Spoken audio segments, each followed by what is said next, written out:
Dan di antara hadis Nabi SAW tentang fitnah Dajjal ini, Nabi bersabda, barang siapa yang membaca, beramal dengan 10 ayat yang terawal surah Al-Kahfi, maka ia dijamin selamat daripada fitnah Dajjal. Kita dah hafal belum 10 ayat surah Al-Kahfi? InsyaAllah tu belum lagi lah tu. Kalau dah, dia akan jawab Alhamdulillah. Jadi saya rasa lebih banyak insyaAllah.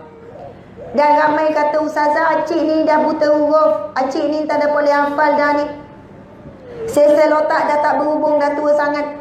Acik cuba hafal 10 ayat tu. Tak boleh. Biasanya kalau saya jumpa orang yang macam ni, saya akan kata, kalau tak mampu makcik hafal 10 ayat ni, makcik hafal ayat yang ke-10. Mulalah lega semua, ambil yang tu belaka nanti. Jangan. Allah tahu kemampuan kita. Nabi sayangkan kita. Nabi telah beritahu bagaimana dahsyatnya fitnah Dajjal, supaya kita bersiap sedia. Bukan kita ambil mudah.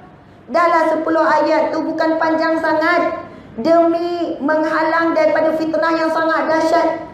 10 ayat. Bukan Nabi suruh hafal 1 Al-Baqarah, bukan Nabi cakap kena hafal surah Yasin, bukan surah-surah lain yang lebih hebat. Nabi bagi 10 ayat saja. Tolonglah amal, tolonglah hafal. Pun begitu umat kita Islam ni masih malas nak menghafal. Terlalu banyak alasan untuk menghafal, tapi hidup berangan-angan selamat daripada fitnah Dajjal. Hari tu ada makcik tu cakap, Ustazah, acik kena hafal juga ke? Kenapa makcik? Umur makcik dah 70, Ustazah. Rasa-rasa acik tak sampai jumpa Dajjal. Dia cakap macam tu. Acik rasa acik tak sampai ni. Orang negeri cakap macam tu lah, tak sempat jumpa Dajjal. Cucu makcik mungkinlah dia kena, mungkin dia jumpa Ustazah. Acik ni Ustazah rasa macam mana? Kena hafal kau.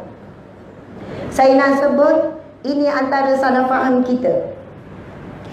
Sebelum Dajjal yang besar keluar, anak-anak ke kuncu-kuncu ataupun Dajjal kecil telah pun keluar bermula daripada Nabi Muhammad SAW diutuskan.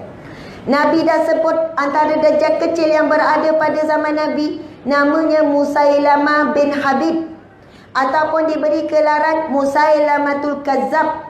Dia mengaku jadi Nabi saat Nabi masih ada lagi.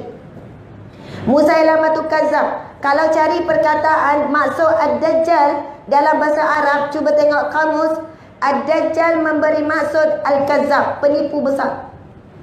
Dan penipu-penipu besar ini dah ada setiap zaman, setiap hari memang ada dilahirkan Dajjal-Dajjal kecil. Sebab itu kalau siapa yang tak bertemu dengan Al-Masihud Dajjal, Dajjal yang betul-betul Dajjal, kita setiap hari bertemu dengan Dajjal-Dajjal kecil. Sebab itu surah Al-Kahfi 10 ayat itu bukan sekadar memberi benteng kita bertemu dengan Dajjal besar, tetapi Dajjal-Dajjal kecil supaya kita mati dalam husnul khatimah. Allahu Akbar. Tapi untuk pagi ni kita cuma baca ayat yang ke-10 tu. Sebab apa ayat yang ke-10 tu?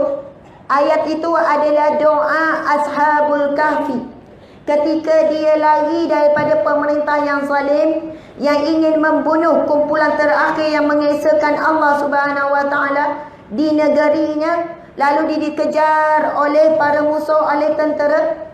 7 orang pemuda Ashabul Kahfi ini lalu berdoa. Dalam doa itu terkandung di dalam ayat yang ke-10 tu. Sama-sama kita baca, boleh ke boleh? Boleh. Semangat ni, saya ceramah ni, ibu-ibu kena semangat, duduk tegak semua. Baru nampak muda 10 tahun nak. Bismillahirrahmanirrahim. Rabbana atina min ladunka rahmah wa hayyi lana min amrina rasyada. Ya Allah, ya Tuhan kami, berikanlah kepada kami dari sisimu rahmat-Mu, dan sempurnakanlah dalam urusan kami ini petunjuk-Mu yang jelas. Amin ya rabbal alamin. Subhanallah. Balik cari surah Al-Kahfi, tengok ayat yang ke-10. Itulah ayat ini. Rabbana atina min ladunka rahmah. Ya Allah, berikanlah kepada kami dari sisi-Mu rahmat-Mu. Orang yang hidup dapat rahmat Allah, inilah orang yang dijaga, dipelihara oleh Allah. Barang siapa dijaga, dipelihara oleh Allah, tidak ada manusia yang boleh menghinakannya, tidak ada godaan yang boleh menggodanya. InsyaAllah dilindungi, diberi rahmat oleh Allah. Kena minta selalu. Sambungannya ialah wahyi lana, dan sempurnakanlah bagi kami min amrina, dalam urusan kami petunjuk-Mu. Wahyi lana min amrina rasyada, petunjuk-Mu yang jelas, yang lurus.